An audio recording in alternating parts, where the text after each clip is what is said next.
கொசு பற்றி தெரிந்து கொள்ளுங்கள். கொசுக்கள் சின்னதுதான், ஆனாலும் சில பறவைகள், மீன்கள், தவளைகள், வௌவால்களுக்கு முக்கிய உணவாக இருக்கின்றன.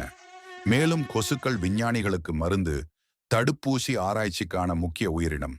ஆனால் கொசு malaria, dengue, chikungunya, Zika virus போன்ற ஆபத்தான நோய்களை பரப்புகின்றன. இரவில்தான் அதிகம் கடிக்கும். தூங்கும் போது வீண் வீணி சத்தம் செய்து தூக்கத்தை கெடுக்கும். மனிதர்களின், விலங்குகளின் இரத்தத்தை உறிஞ்சி ஆரோக்கியத்தை பாதிக்கும். கொசுவின் மூலம் பரவும் நோய்களால் ஒவ்வொரு ஆண்டும் 10 லட்சம் பேருக்கு மேல் மரணம் ஏற்படுகிறது. பெண் கொசுவே இரத்தம் குடிக்கும். ஆண் கொசு மலர் தேனை மட்டும்தான் குடிக்கும். ஒரு கொசு தனது இறக்கைகளை ஒரு வினாடிக்கு 600 முறை அசைக்கிறது. அதனால்தான் அந்த வீண் வீண் சத்தம் கேட்கிறது.